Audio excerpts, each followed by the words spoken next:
My fiancée told me that if I wanted her back, I'd have to say sorry to her dad and request his approval. I consented. I went to his place and revealed to him the collection of messages from his daughter over the past year, outlining how she was being unfaithful and intending to dump me right after I proposed with a ring. His approval came in the form of assisting me in gathering her belongings. The argument that terminated our engagement began, like many of our disputes, over a trivial matter. It happened on a Tuesday evening. I just returned from an exhausting shift at the building site where I serve as a site supervisor. My partner, Megan, was irritated because I'd neglected to grab the particular type of handcrafted, oat-derived, responsibly produced coffee additive she preferred. I'd purchased an alternative, entirely acceptable version of oat additive. This was, evidently, an unforgivable offense. The disagreement intensified rapidly. The coffee additive wasn't the actual problem, naturally. It represented something. It stood for my supposed carelessness, my disregard for specifics, my inability to put her precise preferences first. In under 10 minutes, we were embroiled in a major partnership-destroying conflict. "I can't handle this any longer, David," she shouted, her cheeks red with a staged, practiced fury. "I can't stay with a guy who doesn't pay attention, who doesn't show concern. It's over between us." She announced the end of our 3-year bond due to a container of coffee additive. I remained silent. I simply stood there, an odd feeling of serenity enveloping me, because I was certain beyond doubt that this wasn't a genuine quarrel. It was an act.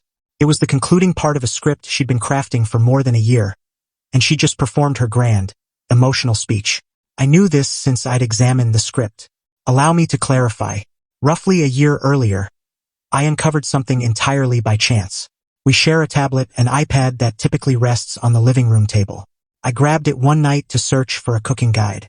Her messaging app was still active. The top message was from a guy called Julian. It included a photo of them during a meal she'd claimed was a professional gathering. The text beneath it stated, "Looking forward to when you're finally rid of that dull site supervisor, so we can do this daily." My pulse raced. I scrolled further, and there it was, a full year's record of their exchanges. A precise, dated account of her infidelity. But it went beyond mere cheating. It was a scheme, a deliberate, strategic, emotional, and monetary escape plan. They ridiculed my career, my buddies, my simple, reliable existence. They described their hidden encounters, their getaway weekends, and they mapped out their upcoming life. The scheme was straightforward. Megan would keep residing with me, benefiting from the stability of my consistent earnings, as I accumulated funds for a proposal ring. She was to insist on a certain dimension and grade of gemstone. As soon as I placed the ring on her finger, she would fabricate a huge, bond-shattering argument, end things with me, and then, following a brief, appropriate interval, she and Julian would announce their relationship. The ring was the reward, the initial capital for their fresh start together. I remained seated for hours that evening, my reality falling apart. My initial reaction was to hurl the tablet at the wall, to challenge her, to yell. But my anger soon gave way to a cool, silent, and profoundly enduring resentment. A personal showdown would pit her claims against mine. She would deny it. She would manipulate me psychologically. She would label me an obsessive fiend for checking her messages. No, a disloyalty this severe merited a more refined, more definitive repercussion. Thus, I chose a path. I would act my role. I would portray the affectionate, oblivious partner, and I would gather the proof. Every couple of weeks, when she was away, I would access the tablet and carefully capture images of their continuing discussions. I stored them in a protected, coded directory, sorted by timeline. I observed their conspiracy develop live. I viewed her grumble that I wasn't accumulating for the ring quickly enough. I saw Julian suggest ways for her to create disputes to heighten my insecurities. I possessed a year's collection of their plot in flawless, irrefutable form. So when she positioned herself in our kitchen, yelling about the coffee additive, I understood precisely what was occurring. This was the climax. I'd lately informed her that I'd at last saved sufficient and was beginning to shop for rings. This dispute was her advance attack, the rationale for the separation she was on the verge of starting. I allowed her to rant until she was drained. Then I fulfilled my role. I expressed regret.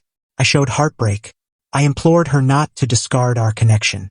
This, naturally, was precisely what she desired. It boosted her self-esteem, and it prepared the ground for her ultimate condition. She permitted me to plead for a day. Then she approached me, her demeanor one of solemn, majestic gravity. If you're genuinely remorseful, she declared, if you truly wish for my return, there's solely one method. My dad is the most vital male in my existence. His view is paramount to me. You must visit his home, express regret to him for your actions, and officially seek his permission to pursue a relationship with me. I require assurance that he endorses you, that he thinks you're worthy enough for me. It was the most ridiculous, most outrageously controlling requirement I'd ever encountered. And it was ideal. Her dad, Mr. Henderson, is a decent individual, a traditional, straightforward fellow who established his own building firm from scratch. He prioritizes truthfulness, uprightness, and diligence above everything. He and I have always meshed well. He appreciates me because I'm direct. He has no clue his daughter is a serpent. She believed she was dispatching me on a quest of degradation. She assumed I'd approach her dad, submissive and pleading, reinforcing her dominance over me. She had no inkling I was about to approach her dad and deliver a comprehensive, irrefutable file on the genuine nature of his daughter. Fine, I replied, my tone laced with false, subdued genuineness. I'll proceed. I'll go speak with your father. Update 1. I granted Megan a complete day to relish her triumph. I allowed her to think I was a shattered individual, anxiously gearing up for my journey of contrition. On Thursday afternoon, I phoned her dad. Mr. Henderson, I stated, my tone firm. It's David. Megan and I experienced a significant disagreement, and I feel I owe you an apology for the upset it's inflicted on her. She also mentioned it was crucial to her that I obtain your approval for our future. I hoped I could stop by this evening to converse with you directly. Mr. Henderson, a man who values classic etiquette, was evidently satisfied. Certainly, young man, he responded, his tone cordial. My entrance is always available. Arrive around 7. Prior to departing my residence, I assembled my evidence. I devoted the previous year to compiling the captures into one sequential digital document. I produced the whole 150-page file on paper. I also transferred the file to a fresh, unused tablet I'd acquired just for this occasion. I desired for him to view the messages precisely as I had, in their original setup. I reached his residence at 7 precisely. He greeted me into his office, a cozy, paneled space scented with hide and timber shavings. He provided me a beverage, and we settled in 2 spacious seats. Very well, David, he started, his look earnest yet compassionate. Megan is quite distressed. She mentioned you two had a severe argument. What's troubling you? This was the instant. I avoided becoming sentimental. I laid out my argument like a site supervisor describing a vital construction flaw. Sir, I commenced, I'm present to request your approval, but not as Megan anticipates. I'm here out of respect for you and because I think you merit knowing the facts about the individual your daughter has turned into. Over the past year, I've been subjected to a planned, extended deceit, and I possess evidence. I positioned the bulky printed file on the surface between us. This, I explained, is a log of the recent 12 months of communications between your daughter and a man named Julian. He examined the file, then me, his face stiffening with bewilderment and worry. Before you peruse that, I added, I want you to witness it directly. I passed him the new tablet with the conversation chain already displayed. I found these unintentionally on our joint iPad at home. Once I grasped the situation, I started recording them. He accepted the tablet. For the following hour, the sole noise in the space was the soft glide of his finger across the display as he navigated through a year of his daughter's deceptions. I observed his expression. I witnessed the starting puzzlement shift to astonishment. The astonishment evolved into a profound, intense grief, and the grief gradually, unavoidably, transformed into a chilly, solid rage.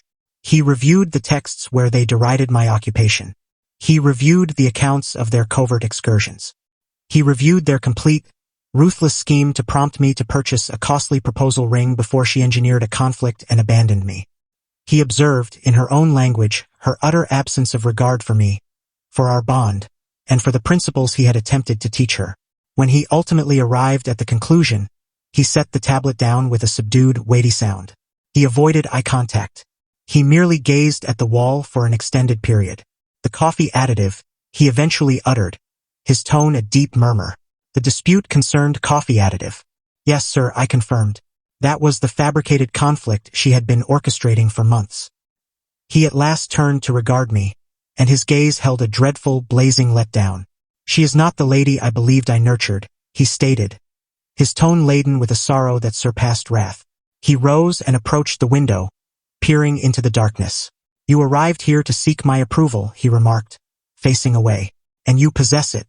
You have my approval to distance yourself from my daughter as much as feasible.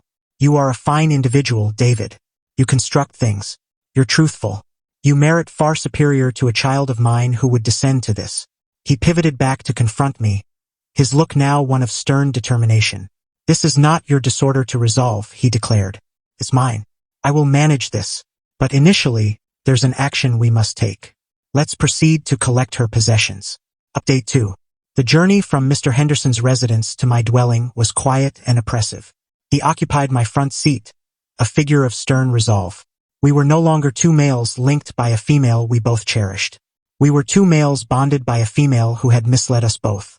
Upon entering my dwelling, Megan was on the couch, browsing her device, a self-satisfied, anticipating expression on her face. She noticed me initially and her face lit up. She assumed I was coming back, humbled, with her dad's approval obtained. Then she spotted her dad enter after me. Her grin disappeared, supplanted by her expression of total bewilderment. "Dad? What brings you here?" Mr. Henderson ignored her query.